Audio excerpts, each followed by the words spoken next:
श्री अरविंद शक्तिमयी पाठचक्र रे एक प्रार्थना निवेदन करने आमर ऑनलाइन पाठचक्र उपस्थित अच्छी मोनाली भौणी बालेश्वर रेमुणा। मोनाली भौणी को मुझे अनुरोध करुच्ची से एक मातृवंदना निवेदन करेंगे।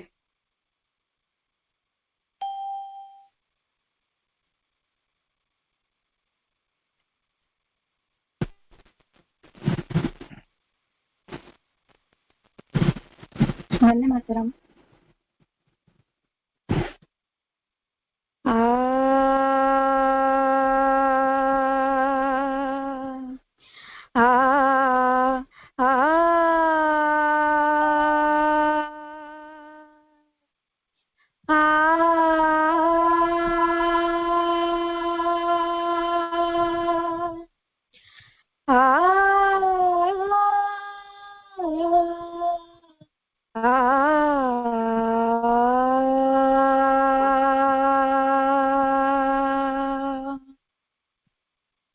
मधुमयी माँ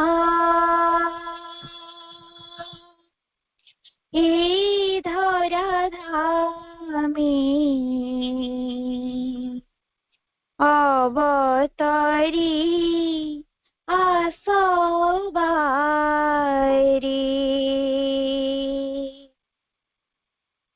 मधुमयी माँ ए धरा धामे अवतरी आसवारी। पूर्ण करो हे शून्य मंदिर, पूर्ण करो हे शून्य मंदिर, ढाली कृपा बारितार माँ। मधुमयी माँ ए धरा धामे अवतरी आसवारी। मधुमयी माँ ए जगताजी अंधारी भरा आ आ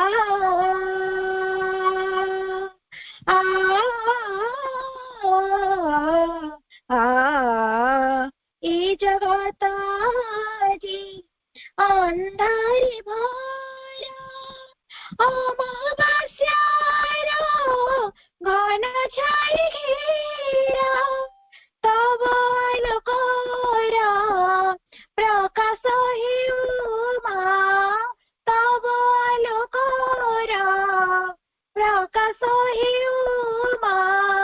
एई जरा माटी परी माँ। मधुमयी माँ ए धरा धामे अवतरी आसवारी। मधुमयी माँ ए धरा धामे अवतरी आसवारी। पामा गामा गा गम पधनी धनी सा पधनी म पध पम गम ग। दुख दैन जेते जाऊ अपसारी, काली मारई जा न पारू बोली। दुख दैन जेते जाऊ अपसारी, काली मारई जा न पारू बोली। आसर कुसुम महकाई दिया, आसर कुसुम महकाई दिया। सबुरी हृद मंदिरे माँ। मधुमयी माँ ए धरा धामे अवतरी आसवारे। मधुमयी माँ ए धरा अवतारी आसबारी पूर्ण कर हे शून्य मंदिर पूर्ण कर हे शून्य मंदिर ढाली कृपा वारितरी माँ मधुमयी माँ में अवतारी आसबारी मधुमयी माँ धराधामे अवतारी आसबारी अवतारी आसबारी अवतारी आसबारी।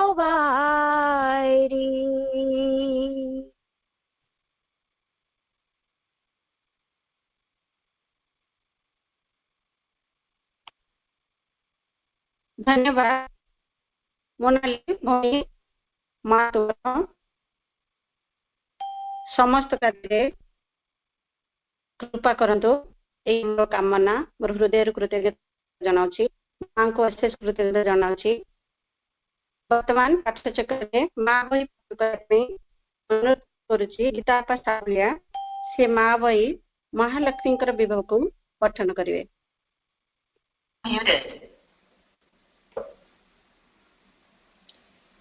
करुणामयी माँ परम प्रभु श्री अरविंद उपस्थित समस्त मातृप्रेमी अपा भाई को मोर आंतरिक प्रणाम।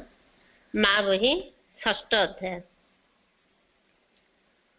अथच एई मनहारिणी देवी दाबी पूर्ण करिबा अथवा तांको उपस्थिति धरी रखिबा सहज नुहे।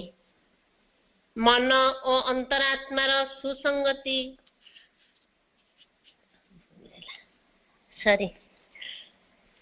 केवल ज्ञान और बल ही परात्पर जननींकर प्रकाश नुहे। तांको प्रकृतिर आहुरी गोटे सूक्ष्मतर रहस्य अछि। ताहा नथिले ज्ञान बल होइथांता खंड वस्तु पूर्णता भी सम्यक पूर्ण होई न थांता। एही दुईटीर उपरे अछि शाश्वत सौंदर्यर परम इंद्रजाल। इंद्रिय अनधिगम्य गोपन एक दिव्य संगति और सुषमा विश्वव्यापी एक अप्रतिहत एवं आकर्षणर दुर्निर्बार मोहिनी शक्ति जहाँ सकल वस्तु सकल शक्ति सकल सत्ता को परस्पर संगे सम्मिलित और संयुक्त एवं एकत्र करी धरी रखिछि। जेउथिरे से शक्ति जवनिकार अंतराल रे थाए भी प्रसन्न आनंद रे लीलारत होई पारे एवं एही सकल को निजर छंद निजर रूप हिसाब रे व्यवहार करि पारे। एहाई हेला महालक्ष्मी का शक्ति। देहधारी जीव पाखरे भागवत शक्तिंकर एपरी चित्त विमोहनकारी आ कौनसी प्रकाश नहीं। मने होई पारे जेपरी महेश्वरी अति स्थिर अति महत अति दूर। पार्थिव प्रकृतिर क्षुद्रता तांको समीपवर्ती हेबाकू अथवा तांको धारण करिबाकू असमर्थ। पार्थिव प्रकृतिर दुर्बलता महाकालींग प्राखर्य और प्रसन्नता सह करि पारे नहीं। किंतु महालक्ष्मी आड़ को समस्ते आनंदरे और आग्रहरे उन्मुख। कारण भगवानंकर उन्मादकारी माधुर्यर जादुमंत्र से विकीर्ण करि दैछन्ति। तांको सानिध्य प्राप्त हेबा एक निबिड़तम आनंद हृदय मध्यरे तांको अनुभव करिबा हेला समग्र जीवन को एक रसाप्लुत आनंद और परमाश्चर्य परिणत करिबा। सूर्यंग ठारू जेपरी आलोक निश्चित हुए सेहीपरि तांको ठारू श्री शोभा स्नेह प्रभावित हुए। जेउठारे से तांकर अनुपम दृष्टि निबद्ध करंती किंबा तांको स्मितहास्यर माधुरीमा ढाली दियंती ସେଠାରେ ମନୁଷ୍ୟର ଅନ୍ତରାତ୍ମା ବାନ୍ଧି ହୋଇଯାଏ ଏବଂ ବନ୍ଦୀ ହୁଏ ଏବଂ ଅତଳ ଆନନ୍ଦର ଗଭୀରରେ ବୁଡ଼ିଯାଏ। ତାଙ୍କ ହସ୍ତର ସ୍ପର୍ଶ ପରମାନନ୍ଦମୟ। ସେହି ସ୍ପର୍ଶର ପ୍ରସନ୍ନ ସୁକୁମାର ପ୍ରଭାବ ମନ, ପ୍ରାଣ ଓ ଦେହକୁ ଶୋଧିତ ଏବଂ ମାର୍ଜିତ କରେ ଏବଂ ଯେଉଁଠାରେ ତାଙ୍କ ପାଦ ସ୍ପର୍ଶ କରେ ସେଇଠାରେ ଚିତ୍ତ ଉନ୍ମାଦକାରୀ ଆନନ୍ଦର ସୁରଧୁନି ପ୍ରବାହିତ ହୁଏ। ବନ୍ଦେ ମାତରମ୍।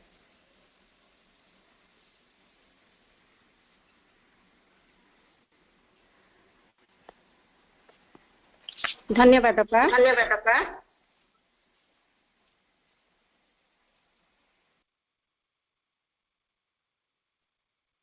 ପ୍ରତି ରବିବାର ଏହି ସମୟରେ ସାପ୍ତାହିକ ଭାବେ ମା ବହି ଆଲୋଚନା ହୋଇ ଆସୁଛି। ମା ବହି 6ଠ ଅଧ୍ୟାୟର ଏଇ ଯୋଉ ମହାଲକ୍ଷ୍ମୀଙ୍କର ବିଭବ ପ୍ରଥମ ପାରାଗ୍ରାଫଟା ଆଜି ଆଲୋଚନା ହବ। ଆମ ପାଖରେ ଆମର ପ୍ରିୟ ଭବେଶ ଭାଇ ଉପସ୍ଥିତ ଅଛନ୍ତି ଅନଲାଇନରେ। ସେ ପ୍ରଥମେ ମା ବହିର ଏହି ମହାଲକ୍ଷ୍ମୀଙ୍କର ବିଭବଟି ଆଲୋଚନା କରିବେ। ତାପରେ ଆଜି ଆମର ଗୋଟିଏ ଅପାଙ୍କର ଶୁଭ ଜନ୍ମ ଦିବସ ଅଛି। ବିଶ୍ୱାମିତ୍ରା ଦାସ ଅପା ନୟାଗଡ଼, ଅପାଙ୍କର ଶୁଭ ଜନ୍ମ ଦିବସ ଉପଲକ୍ଷେ ସେ ଏକ ସମ୍ୟକ ଆଲୋଚନା ବି ରଖିବେ। ପ୍ରଥମେ ଆଲୋଚନା ହବ, ତାପରେ ଭାଇ ଜନ୍ମ ଦିବସ ଉପଲକ୍ଷେ ମାଙ୍କ ବାର୍ତ୍ତା शुभेच्छा 15 मिनट भाई करिवे। आज आमर पाठचक्र 4टारू 5टारे सरुथिला, किंतु आज गोटे स्वतंत्र दिवस 5:30 पर्यंत आमर नयागढ़ भाई शरद दास अनुरोध क्रमे आज पाठचक्र को आम 5टा थरे समापन करवा। समस्त अपा भाई को मोर अनुरोध, समस्त आज यही पाठचक्र आध्यात्मिक कार्यक्रम रहिबे, सहयोग करिवे, देवरु प्रार्थना करिवे। अपांकर आज जन्म दिवस उपलक्षे मध्य एक पाठचक्र अधिका समय टिके निया जायछि। बर्तमान मु भवेश भाई को अनुरोध करछि से आलोचना रखिबे।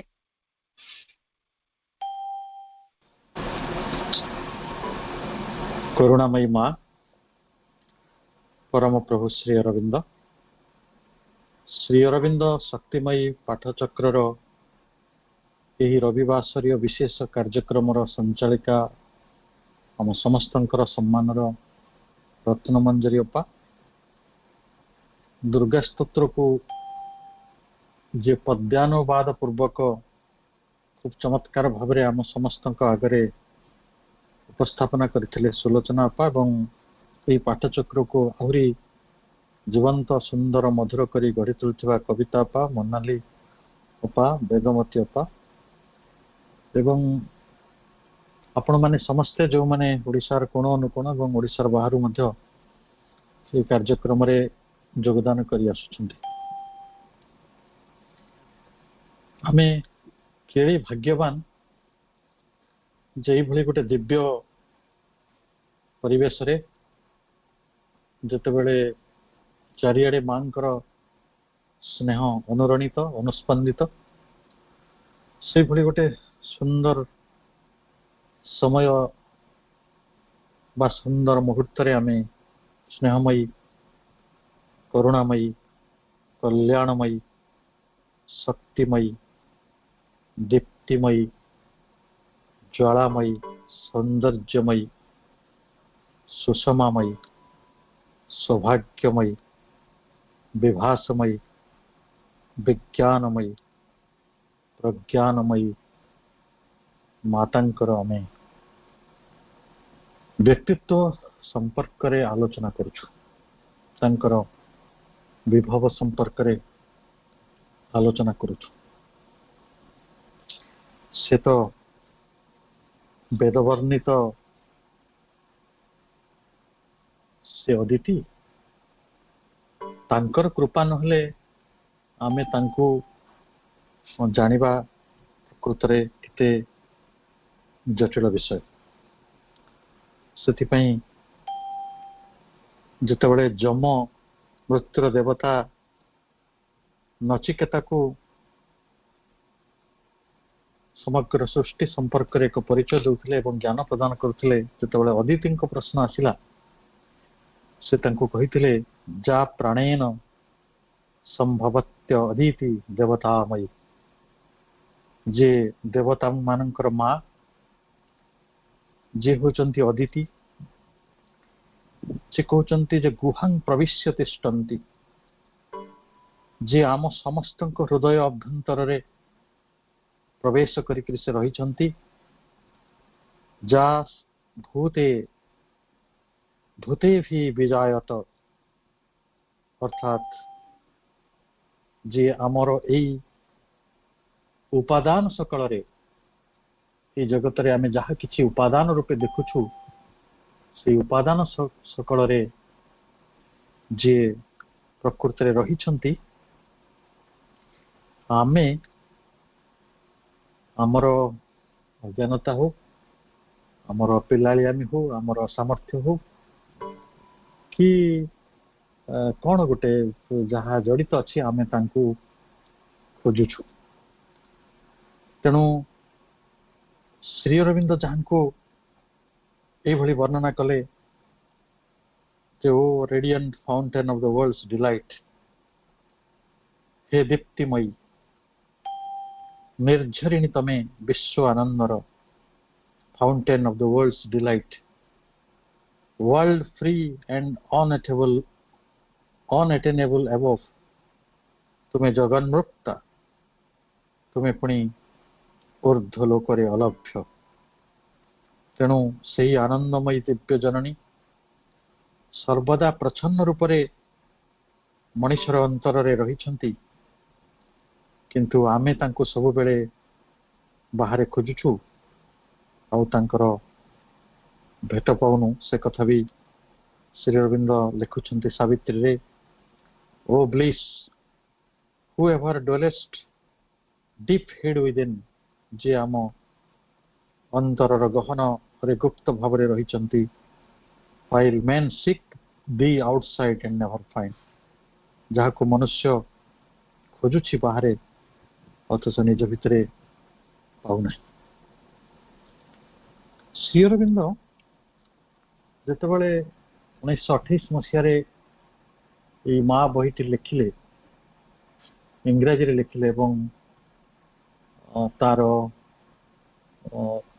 ମୁଁ ଭାବି ପାରୁନଥିଲି ଯେ, ଆମେ ଭାବି ପାରୁନାହୁଁ ମଧ୍ୟ ଯେ ଏଇଟା ହିଁ ପୂର୍ଣ୍ଣାଙ୍ଗ ଯୋଗର ଗୋଟେ ବଡ଼ ଗୋଟେ ପ୍ରକାର ଗ୍ରେଟେଷ୍ଟ ମ୍ୟାନୁଆଲ, ଶ୍ରେଷ୍ଠତମ ଗୋଟିଏ ପଥ ପ୍ରଦର୍ଶିକା, ଯାହା ବାସ୍ତବିକ ଆମକୁ ଯାହାକୁ ଆମେ ଖୋଜୁଛୁ ଯୋଉ ଅଦିତିଙ୍କୁ, ତାଙ୍କୁ ପାଇବାରେ ଆମକୁ ସହଜ ହେବ। ଏବଂ ଏଇ ଯୋଉ ଯେତେବେଳେ ମହାଲକ୍ଷ୍ମୀଙ୍କର ବିଭବ ସମ୍ପର୍କରେ ଅପା ପଢୁଥିଲେ, ଆମେ ସମସ୍ତେ ପଢିଛନ୍ତି, ସେଇଠି ବିଷୟ ଆସୁଛି ଯେ his beauty, power, delight, creations cause. ତେଣୁ ସିଏ ହେଉଛନ୍ତି ସେଇ ସତ୍ୟରୁତ ଚେତନା, ଯାହାଙ୍କର ସୌନ୍ଦର୍ଯ୍ୟ, ଶକ୍ତି ଓ ଆନନ୍ଦ ହେଉଛି ସୃଷ୍ଟିର କାରଣ, କିନ୍ତୁ ଆମେ ତାଙ୍କୁ ଖୋଜୁଛୁ, ଚିହ୍ନିବାକୁ ଚେଷ୍ଟା କରୁଛୁ, ଜାଣିବାକୁ ଚେଷ୍ଟା କରୁଛୁ। ଶ୍ରୀ ଅରବିନ୍ଦଙ୍କ ଜରିଆରେ ହଉ, ମାଙ୍କର ନିଜସ୍ୱ କରୁଣାରେ ହଉ ଆମ ମାନଙ୍କ ପ୍ରତି। ଶ୍ରୀ ଅରବିନ୍ଦ ଥଟ୍ସ ଆଣ୍ଡ ଆଫୋରିଜିମ୍ସର 159ତମ ଯୋଉ ପ୍ରକରଣରେ ଗୋଟେ ବଡ଼ କଥା କହିଲେ। ସେ କହିଲେ ଯେ if thou canst see all God in a little pale, unsightly and scentless flower, then hast thou hold of his supreme reality. ଯଦି ତମେ ଗୋଟେ ବିବର୍ଣ୍ଣ, ଗୋଟେ ଲିଟିଲ ପେଲ୍ ଅନସାଇଟଲି, ଗୋଟେ ବିବର୍ଣ୍ଣ ଶ୍ରୀହୀନ, ସେଣ୍ଟଲେସ୍, ଗୋଟେ ମହକହୀନ ଟିକି ଫୁଲ ଭିତରେ ସମଗ୍ର ଭଗବାନଙ୍କୁ ଦେଖି ପାରୁନ, ସେ ଜୀବନ୍ତ ଫୁଲର କଥା କହୁନାହାନ୍ତି, ସେ କହୁଛନ୍ତି ଗୋଟେ ଶୁଖିଲା ଫୁଲ ଯେ ବିବର୍ଣ୍ଣ ହେଇଯାଇଛି, ଯେ ଶ୍ରୀହୀନ ଅଛି, ଯେ ମହକହୀନ ଅଛି, ସେଇ ଟିକି ଫୁଲ ଭିତରେ ବି ଆମକୁ ଭଗବାନଙ୍କର ଦର୍ଶନ କରିବାକୁ ପଡିବ। ଯଦି ଆମେ ତାଙ୍କୁ ଦେଖିପାରୁନୁ ତେବେ ତୁମେ ତାଙ୍କ ପରମ ବାସ୍ତବ ସ୍ୱରୂପ ବୁଝିପାରୁଛ ବୋଲି କୁହାଯାଇ ପାରିବ ନାହିଁ। ତାହେଲେ ଆମେ ଯୋଉଦିନ ଗୋଟେ ମଉଳା ଫୁଲ ଭିତରେ ବି ମାଙ୍କର ଶକ୍ତି ଓ ମାଙ୍କର ସ୍ଥାପତ୍ୟକୁ, ତାଙ୍କର ଉପସ୍ଥିତିକୁ ଆମେ ଅନୁଭବ କରିପାରିବା, ସେଦିନ ଆମେ ତାଙ୍କର ବାସ୍ତବ ସ୍ୱରୂପଟିକୁ ଧରି ପାରିଛନ୍ତି ବୋଲି ବୁଝିପାରିବା। ତାହେଲେ ଏଇ ଯୋଉ ମହାଲକ୍ଷ୍ମୀଙ୍କର ଯେତେବେଳେ ପର୍ସନାଲିଟିର କଥା ଶ୍ରୀ ଅରବିନ୍ଦ କହିଲେ, ସେ କହିଲେ ଯେ ପ୍ରଥମେ ଆପଣମାନେ ପଢିଛନ୍ତି ସେଟା, vivid and sweet and wonderful, ସେ କାନ୍ତିମୟ, ସେ ମାଧୁର୍ଯ୍ୟମୟ, ସେ ଆଶ୍ଚର୍ଯ୍ୟମୟ। ତାହେଲେ ସେ କାନ୍ତି କୋଉଠି ଅଛି, ସେ ମାଧୁର୍ଯ୍ୟ କୋଉଠି ଅଛି, ସେ ଆଶ୍ଚର୍ଯ୍ୟ କୋଉଠି ଅଛି? with her deep secret of beauty and harmony, ସେଥିରେ ଅଛି ମାଙ୍କର ସୌନ୍ଦର୍ଯ୍ୟ, ସୁସଙ୍ଗତି ଓ ସୁଚାରୁ ଛନ୍ଦର ରହସ୍ୟ। ଏସବୁ କୋଉ ଜାଗାରେ ଅଛି? କୋଉଠି ସେ ମହାଲକ୍ଷ୍ମୀଙ୍କର ସେଇ ବିଭବ, ଯୋଉଠି ବିଚିତ୍ର ସୁକୁମାର ବୈଭବ, ଦୁର୍ବାର ଆକର୍ଷଣ ଓ ମୋହିନୀ ମାଧୁରିମା କୋଉଠି ଅଛି? ଆପଣ ଶ୍ରୀ ଅରବିନ୍ଦଙ୍କର ଅରିଜିନାଲ ରାଇଟିଂ ଦେଖନ୍ତୁ, ସେ କହୁଛନ୍ତି fine rhythm, subtle opulence, her compelling attraction, captivating grace। ଏ ଶବ୍ଦ ଗୁଡ଼ିକର ଯୋଉ ଗାମ୍ଭୀର୍ଯ୍ୟ ରହିଛି, ସେଗୁଡ଼ିକ ଆମକୁ ଲାଗୁଛି ମା ଯେପରି କେଉଁ ଏକ ଦୂରସ୍ଥ ଭୂମିରେ ଆମ ପାଖରୁ ରହୁଛନ୍ତି, କିନ୍ତୁ ସେପରି ନୁହେଁ। ମାଙ୍କୁ ଯଦି ଆମେ ପ୍ରକୃତରେ ତାଙ୍କର ବିଭବଟିକୁ ଆମ ଖୋଜୁଛୁ, ତାହେଲେ ତାଙ୍କୁ ଏଭଳି ଖୋଜିପାରିବା ଯେ ସେଇ ମା ହେଉଛନ୍ତି ସୁଷମାମୟୀ, ସେଇ ମା ଆଶିଷମୟୀ, ଏବଂ ଶରତର ଚନ୍ଦ୍ର ଯାହାଙ୍କ କପାଳର ଚନ୍ଦନ ବିନ୍ଦୁ, ଆମେ ମାଙ୍କୁ ସେଇ ବାଟରେ ପାଇବା। ଏବଂ ପ୍ରଶାନ୍ତ ସମୁଦ୍ର ଯାହାଙ୍କର ନୀଳ ଶାଢ଼ୀ, ସେ ହେଉଛନ୍ତି ମା। ଆମେ ସୌନ୍ଦର୍ଯ୍ୟଟାକୁ ସ୍ୱର୍ଗରେ କାହିଁକି ଖୋଜୁଛୁ? କାରଣ ସୌନ୍ଦର୍ଯ୍ୟ ସବୁବେଳେ ସ୍ୱର୍ଗୀୟ, ଯଦିଓ ସେଇଭଳି ହେଭେନଲି, ସେଇଭଳି ସ୍ୱର୍ଗୀୟ ସୁଷମା, ସେଇଭଳି ଶ୍ୟାମଳିମା ବନାନୀରେ ଭରପୁର ହେଇଅଛି। ଏଇଠି ତଟିନୀର କଲ୍ଲୋଳ ଅଛି, ଏଠି ପୁଷ୍ପର ସୌରଭ ଅଛି, ବର୍ଣ୍ଣ ଗୁଡ଼ିକର ଶୋଭା ଅଛି, ଇନ୍ଦ୍ରଧନୁ ଅଛି, ରୂପର ମାଧୁରୀ ଅଛି, ଭ୍ରମରର ଗୁଞ୍ଜନ ଅଛି, କିନ୍ତୁ ଆମେ ତାକୁ ଦେଖିପାରୁନାହୁଁ। କାହିଁକି ଦେଖିପାରୁନାହୁଁ? ସେଇ କଥାଟି ହେଲା, ଆମେ ଆମର ମନ ଭୂମିକୁ ଏପର୍ଯ୍ୟନ୍ତ ଉନ୍ନୀତ ହୋଇପାରିନାହୁଁ। ଆମେ ଆମ ପ୍ରାଣଭୂମିରେ ପ୍ରାଣର ବାସନା, ତାର କ୍ଷୁଧା, ଜଡ଼ ଭୂମିର ଆବଶ୍ୟକତା, ତାକୁ ମେଣ୍ଟଉ ମେଣ୍ଟଉ ଯେଉଁ ସୁନ୍ଦର ଆଖିରେ ଏଇ ସୁନ୍ଦର ଶୋଭାକୁ, ସେଇ ସୌନ୍ଦର୍ଯ୍ୟମୟୀ, ସେଇ ମାଧୁର୍ଯ୍ୟମୟୀ, ସେଇ ସଙ୍ଗତିମୟୀ, ସେଇ କାନ୍ତିମୟୀ, ଆଶ୍ଚର୍ଯ୍ୟମୟୀଙ୍କୁ ଆମେ ସନ୍ଦର୍ଶନ କରିବା କଥା, ଆମେ କରୁନାହୁଁ। କିନ୍ତୁ ସିଏ ତ ଯେତେବେଳେ ସଞ୍ଜ ହୁଏ, ଆକାଶରେ ତାରାମାନେ ଫୁଟି ଉଠନ୍ତି, ନୀଳ ଆକାଶରେ, ଆମେ ଥରେ ଆଜି ବି ରାତିରେ ଦେଖିପାରିବା ଯେ ସତେ ମା ନିଜେ ରତ୍ନାଭରଣ ଗହଣା ପିନ୍ଧିକି ଆସୁଛନ୍ତି କି? ଆମେ ତ ସୁନା ରୂପା ହୀରାକୁ ଚିହ୍ନିଛୁ, କିନ୍ତୁ ଆଲୋକର ଗହଣା ପିନ୍ଧି ଯିଏ ସବୁଦିନ ଆମ ଆକାଶକୁ ଆସନ୍ତି, ଆମ ଦୃଷ୍ଟି ପଥକୁ ଆସନ୍ତି, ସେ ଆଉ କିଏ? ଯାହାଙ୍କ ପାଖରେ ମଳୟ ଭଳି ସୁନ୍ଦରତା ରହିଛି, ଯାହାଙ୍କ ପୃଥିବୀରେ ଚନ୍ଦନର ବାସ୍ନା ଅଛି, ଯାହାଙ୍କର ପୃଥିବୀରେ ସଙ୍ଗୀତର ମୂର୍ଚ୍ଛନା ଅଛି, ନୃତ୍ୟର ଛନ୍ଦ ଅଛି, ବାଦ୍ୟର ତାଳ ଅଛି, ସେଇ ତ ସୁଚାରୁ ଛନ୍ଦର ରହସ୍ୟ। ଏବଂ ଆମେ ଦେଖୁ ଏଠି ଅମୃତ ଅଛି ନା, এই ଜଗତରେ ଅମୃତ ଅଛି।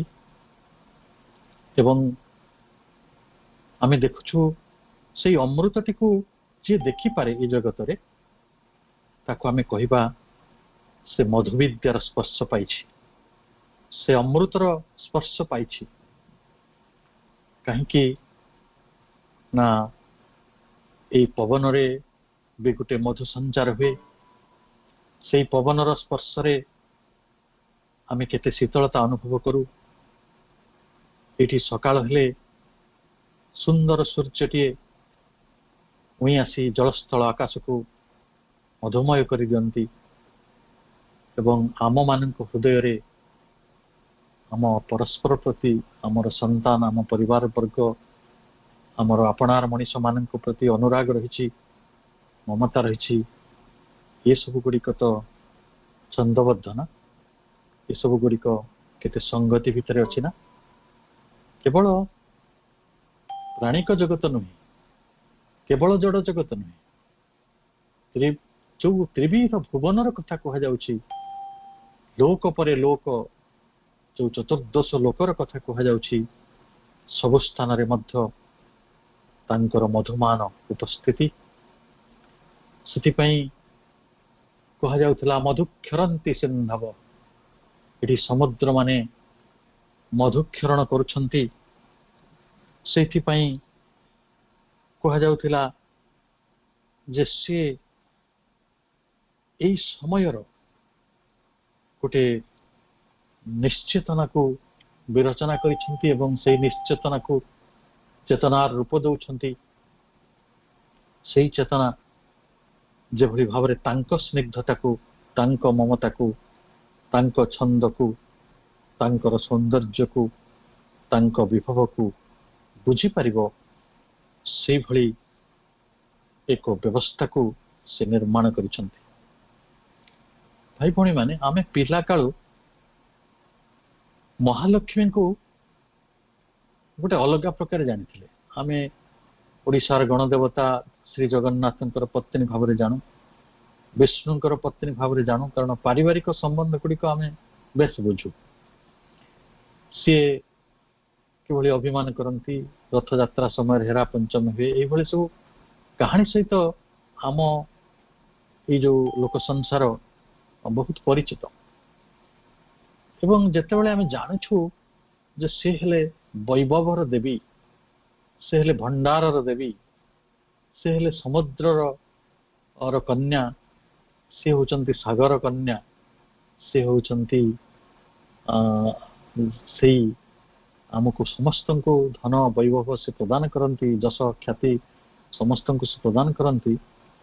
ଆମେ ତାଙ୍କୁ ଦେଖିବା ଯେ ସେ ହେଉଛନ୍ତି ପ୍ରକୃତରେ ଶାକମ୍ଭରୀ। ଏଇ ଜଗତରେ ଯେତେ ସବୁଜତା ଅଛି, ସେ ସବୁଜତାର ସେ ମାଲିକାଣୀ। ଏଇ ଜଗତରେ ଯେତେ ଅନ୍ନ ଅଛି, ଯାହା ଆପଣଙ୍କୁ ସୁନ୍ଦର ଲାଗେ, ଯାହା ଆପଣଙ୍କୁ ସ୍ୱାଦ୍ୟ ଲାଗେ, ଏଇ ଜଗତର ଖାଲି ମଣିଷ ନୁହେଁ, ଛୋଟ ଜୀବଜନ୍ତୁ ଠାରୁ ଆରମ୍ଭ କରି, ଏକକୋଷୀ ପ୍ରାଣୀ ମାନଙ୍କ ଠାରୁ ଆରମ୍ଭ କରି ବିରାଟ ତିମି ମାଛ ପର୍ଯ୍ୟନ୍ତ ପ୍ରାଣୀ ମାନଙ୍କର ଏବଂ ଉଦ୍ଭିଦ ମାନଙ୍କର ଯିଏ ଖାଦ୍ୟ ସଂସ୍ଥାନ କରନ୍ତି, ସେଇ ଅନ୍ନମୟୀ, ସେ ହେଉଛନ୍ତି ପ୍ରାଣମୟୀ, ସେ ହେଉଛନ୍ତି ସୌଭାଗ୍ୟମୟୀ, ସେ ପୁଲକମୟୀ, ସେ ଜ୍ୟୋତ୍ସ୍ନାମୟୀ। ତେଣୁ ଯେଉଁଦିନ ପୂର୍ଣ୍ଣିମା ରାତିରେ ହଉ କି କୌଣସି ରାତିରେ ଯେତେବେଳେ ଗୋଟେ ସୁଷମାର ଏଇଠି ପ୍ରତିଭାତ ହୁଏ, ଯେତେବେଳେ ସୁନ୍ଦରତା ଚାରିଆଡେ ବୁଣି ହେଇଯାଏ, ଆମେ କବାଟ କିଳିକି ଶୋଇପଡୁ। ଆମେ ଜହ୍ନ ରାତିରେ ଉଲ୍ଲସିତ ହେଇପାରୁନା, ଆମେ ବିହଳ ହେଇପାରୁନା, ଆମେ ତାଙ୍କ ପରମ ସ୍ମୃତିରେ ଲୁହ ଝରେଇ ପାରୁନା ଯେ କେଡ଼େ କରୁଣାରେ, କେତେ ସ୍ନେହରେ ଆମକୁ ଜହ୍ନ ରାତିଟିଏ ଦେଇଛନ୍ତି, ଜହ୍ନ ରାତିଟିଏ ଦେଖିବାର ଭାଗ୍ୟ ଦେଇଛନ୍ତି, ସେଇଭଳି ଆଖିଟିଏ ଦେଇଛନ୍ତି। ତାକୁ ଅନୁଭବ କରିବା ପାଇଁ ଯେଉଁ ମନ ଦରକାର ସେଇ ମନଟିକୁ ଆମକୁ ନିର୍ମାଣ କରିବାକୁ ପଡ଼ିବ। ଆଜି ଜଣେ ଭାଇ ପ୍ରଶ୍ନ ପଚାରୁଥିଲେ, ଯଦି ସବୁ କିଛି ମା ଆମ ପାଇଁ କରିଦେବେ ତାହେଲେ ଆମେ କ'ଣ କରିବା? ଆମେ ସେଇଭଳି ଆଧାରଟିଏ ତିଆରି କରିବା, ସେଇଭଳି ମନଟିଏ ତିଆରି କରିବା, ଯେଉଁ ମନରେ ମାଙ୍କର ଏଇ ବିଭବକୁ, ମାଙ୍କର ଏଇ ବ୍ୟକ୍ତିତ୍ୱକୁ ଆମେ ଧରିପାରିବା, ବୁଝିପାରିବା, ଜାଣିପାରିବା। ତେଣୁ ଆମେ ଯେଉଁ କମଳାଙ୍କ କଥା ଆଲୋଚନା କରୁଛୁ, ସିଏ ଗୋଟିଏ ରୂପରେ ସୂକ୍ଷ୍ମାତି ସୂକ୍ଷ୍ମ, ଗୋଟିଏ ଅବସ୍ଥାରେ ସେ ସ୍ଥୂଳ, ଗୋଟିଏ ଅବସ୍ଥାରେ ସେ ରହସ୍ୟମୟୀ ଏବଂ ପ୍ରଚ୍ଛନ୍ନ, ଗୋଟିଏ ବିରାଟ ସତ୍ୟ ହେଇକି, ବଡ଼ ରହସ୍ୟ ହେଇକି, ସେ ପରମ ରହସ୍ୟ ହେଇକି ଆମ ଆଗରେ ରହିଛନ୍ତି। ଯେଉଁମାନେ ଚେତନାରେ ସମ୍ବନ୍ଧ, ଯେଉଁମାନେ ତାଙ୍କୁ ବୁଝିବା ପାଇଁ ପ୍ରାଣପାତି ଦେଇଛନ୍ତି, କାନ ଡେରି ତାଙ୍କୁ ଶୁଣୁଛନ୍ତି, ହୃଦୟ ପାତି ତାଙ୍କୁ ବୁଝୁଛନ୍ତି, ସେମାନଙ୍କ ପାଇଁ ସେ ହେଲେ ମନୋରମା, ସେ ଶୋଭା, ସେ ସୁମତି, ସେ ଆହ୍ଲାଦିନୀ, ସବୁ ଆନନ୍ଦର ସେ କାରଣ, ସେ ବିଚକ୍ଷଣା। ତେଣୁ ଏଇ ଯେଉଁ ଧରାବକ୍ଷରେ ଆମେ ବାସ କରୁଛନ୍ତି, ଏଇ ଧରାବକ୍ଷ ହେଉଛି ବିଦଗ୍ଧ ପୃଥିବୀଟିଏ। ଯଦି ଏଇ ପୃଥିବୀରେ ଆପଣଙ୍କର ବଞ୍ଚିବାର ହୃଦୟ ଅଛି, ଯଦି ଆମେ ସେତିକି ଭାବରେ ଅଛୁ, ସେତିକି ଚେତନାରେ ଅଛୁ, ସେତିକି ସଚେତନତାରେ ଅଛୁ, ସେତିକି କୃତଜ୍ଞତାରେ ରହିଛୁ, ତାହେଲେ ଆମେ ଦେଖିପାରିବା ଯେ ସେଇ କରୁଣା ଅନ୍ନମୟ କେମିତି ହେଉଛନ୍ତି, ସେଇ ମା କେମିତି ଅନ୍ନମୟ ହେଉଛନ୍ତି ନା ସେ ବର୍ଷାର ଧାରା ହେଇ ଝରୁଛନ୍ତି। ମା ସେଥିପାଇଁ ବୋଧେ କହିଥିଲେ ଯେ ବିଶ୍ୱ ପ୍ରେମକୁ, ଦିବ୍ୟ ପ୍ରେମକୁ ଯେଉଁମାନେ ବୁଝିବାକୁ ଚାହାନ୍ତି, ସେମାନଙ୍କ ପାଇଁ ପ୍ରଥମ ପାଠ ହେଉଛି ଏଇ ବର୍ଷାର ଧାରା ଗୁଡ଼ିକୁ ଦେଖିବା। ଆମେ ଭାବୁଛୁ ଏଇ ଜଳଚକ୍ର ଗୋଟେ ସ୍ଥୂଳ ବୈଜ୍ଞାନିକ ଧାରଣା, କିନ୍ତୁ ତାହା ଭିତରେ ଯେ ପରମ ପ୍ରଭୁଙ୍କର ସଦିଚ୍ଛା ରହିଛି, ତାଙ୍କର କନସିୟସ୍ ଫୋର୍ସ, ସେଇଠି ତାଙ୍କର ସଚେତନ ଶକ୍ତି, ସଚେତ ଶକ୍ତି କାମ କରୁଛି, ତାଙ୍କ ସତ୍ୟ ରୋଧ ଚେତନା କାମ କରୁଛି, ସେ କଥାଟିକୁ ବୁଝିବାର ଯେଉଁ ଅନ୍ତର୍ଦୃଷ୍ଟି, ତାକୁ ଆମେ ଯଦି ନିର୍ମାଣ କରିବା, ତାହେଲେ ଭଲ ଭାବରେ ବୁଝିପାରିବା ଯେ ସେହି କମଳା, ସେହି ମନୋରମା, ସେହି ମହାନ ମହାଲକ୍ଷ୍ମୀଙ୍କର ପ୍ରଥମ କରୁଣାଟି ହେଉଛି ଏଇ ଜଗତରେ ଯେଉଁ ଧାରାପାତ ହୁଏ, ଯେଉଁ ବର୍ଷା ହୁଏ। ଏବଂ ବର୍ଷା ହେଲେ କ'ଣ ହୁଏ କହିଲେ? ବର୍ଷା ହେଲେ ପ୍ରଥମ ପୃଥିବୀରେ କ'ଣ ହୁଏ? କେତେ ସବୁଜତା ଆସେ, ସବୁଜତା ଭରିଯାଏ। ସେଥିପାଇଁ କୁହାଯାଏ ବର୍ଷା ଋତୁ ଗୋଟେ ସବୁଜତ୍ୱର ପ୍ରତିଶ୍ରୁତି।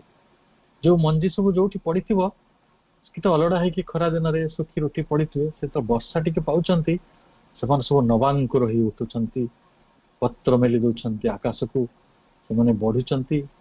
ସେ ଗଛ ଗୁଡାକ ଆମେ ବଢାଉ ନା ମାଙ୍କର କରୁଣା ବଢାଏ? ତାଙ୍କ ଶକ୍ତି ବଢାଏ ନା? ସେ ସୁଷମା ତିଆରି କରେ ନା? ସେ ଛନ୍ଦ ତିଆରି କରେ ନା? ସିଏ ତିଆରି କରେ ନା ଯେ କମ୍ପେଲିଂ ଆଟ୍ରାକ୍ସନ, ସେଇ ଦୁର୍ବାର ଆକର୍ଷଣ ଆଉ କ୍ୟାପ୍ଟିଭେଟିଂ ଗ୍ରେସ୍, ମୋହିନୀ ମଧୁରିମା, ସେଇ ତିଆରି କରେ ନା?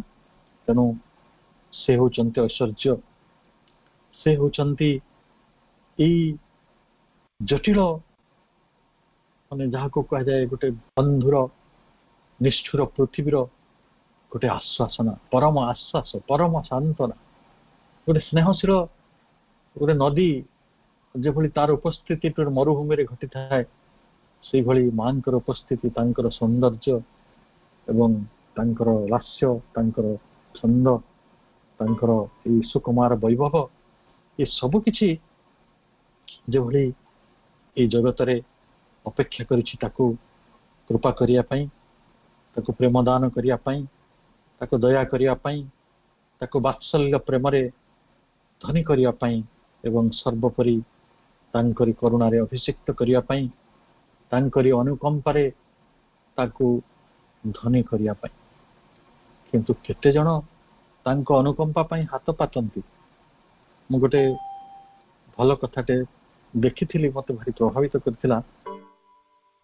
ଆପଣ କେବେ ଯଦି କୋଉ ଗୁରୁଦ୍ୱାରରେ କେବେ ଲଙ୍ଗରରେ ଖାଇଥିବେ, ସେମାନେ ଯେତେବେଳେ ଅନ୍ନ ଭୋଜନ କରନ୍ତି ସେମାନେ ଦୁଇ ହାତ ଉଠେଇକିରି ଗୋଟେ ମାନେ ନମାଜ ମୁଦ୍ରାରେ ଈଶ୍ୱରଙ୍କୁ ବା ସେଇ ମହାଶକ୍ତିଙ୍କୁ ଗୋଟେ ପ୍ରାର୍ଥନା କରନ୍ତି।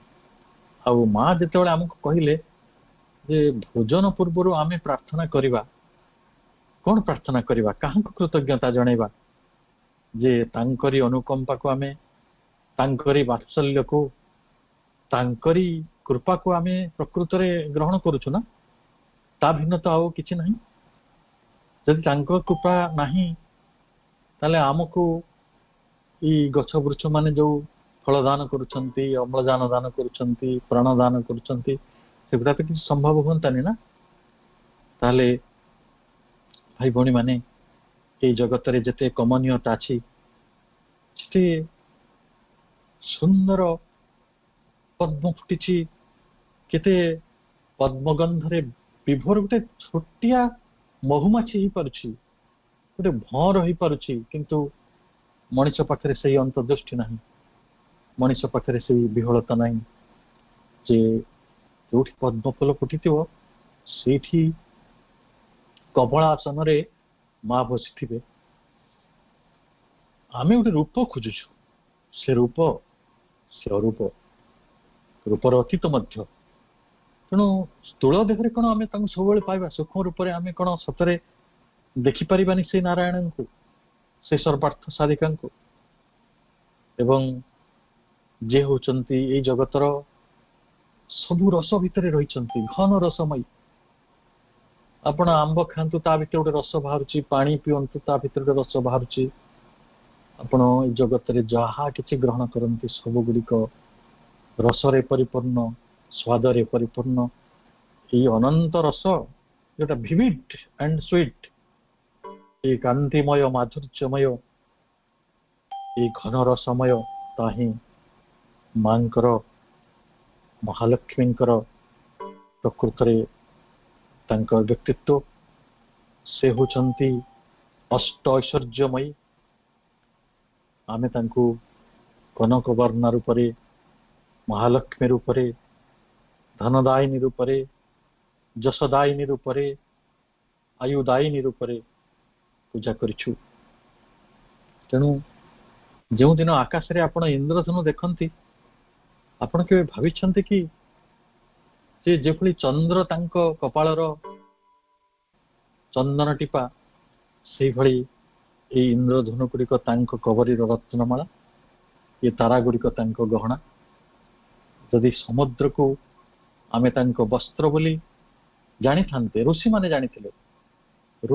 ଜାଣିଥିଲେ, କାରଣ ଋଷିମାନଙ୍କର ସେଇ ଶାସ୍ତ୍ରକୁ ସବୁ ପଢନ୍ତୁ, ସେମାନେ କହୁଛନ୍ତି ହେ ବିଷ୍ଣୁ ପତ୍ନୀ, ହେ ମହାଲକ୍ଷ୍ମୀ, ସମୁଦ୍ର ହଉଛି ତମର ବସନ, ଏ ପର୍ବତ ହଉଛି ତମର ଛାତିର ଗୌରବ। ତେଣୁ ସେମାନେ ଜାଣୁଥିଲେ, ତାର ବର୍ଣ୍ଣନା ସେଇଭଳି ହେଇଛି। ଏବଂ ଏଇ ଯୋଉ ଆମେ ଚଢ଼େଇ ମାନଙ୍କର ଗୀତ ଶୁଣୁ, ସେ ଚଢ଼େଇ ମାନଙ୍କର ଗୀତ ହଉଛି ତାଙ୍କର ପରମ ତାନ। ତେଣୁ ସେ ହଉଛନ୍ତି, ଯେତେବେଳେ ମେଘମାଳା ଆକାଶକୁ ଆସେ, ସେ ମେଘମାଳା ଗୁଡ଼ିକ ସତେ ଯେପରି ତାଙ୍କ ଉତ୍ତରୀୟ। ଏବଂ ଏଇ ଜଗତରେ ଫୁଲର ରଙ୍ଗ ଅଛି, ଏଇ ଜଗତରେ କେଦାରରେ ଯେତେ ଧାନ କ୍ଷେତ ଅଛି, ସେ ସବୁ ଧାନ କ୍ଷେତରେ ଯୋଉଦିନ ସେ ଶସ୍ୟର ଭାର ହେଇକି ଜଗତରେ ବଞ୍ଚିଥାନ୍ତି, ଆପଣଙ୍କୁ କଣ ଲାଗେ? ସେ କରୁଣା ଝରି ପଡୁଛି ନା, କରୁଣା ହିଁ ଝରୁଛି, ଆଉ କିଛି କରୁଣା। କିଏ ସଜେଇଛି ସେ ଧାନକୁ? କିଏ ଫୁଲ କଲା? କିଏ ତାକୁ ଗଛକୁ ବଡ କଲା?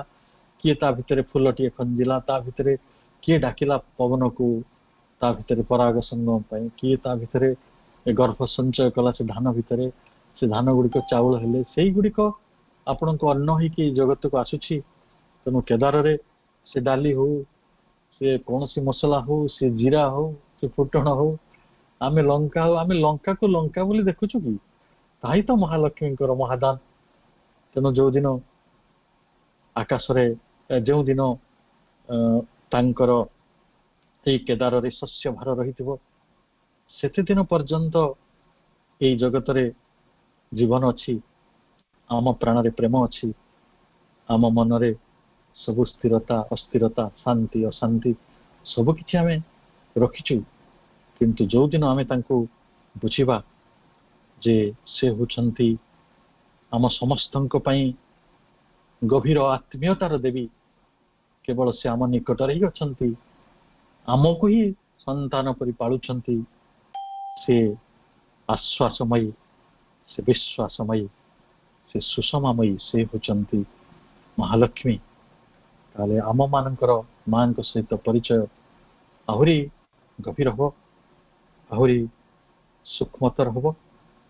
ତେଣୁ ସେଇଭଳି ଗୋଟେ ବିଚିତ୍ର ସୁକୁମାର ବୈଭବ ଯାହାଙ୍କ ପାଖରେ ଦୁର୍ବାର ଆକର୍ଷଣ ରହିଛି, ମୋହିନୀ ମାଧୁରିମା ରହିଛି, ତାଙ୍କୁ ଆମେ ଖୋଜିବା ପାଇଁ ବହୁ ଦୂରକୁ ଯିବା ନାହିଁ।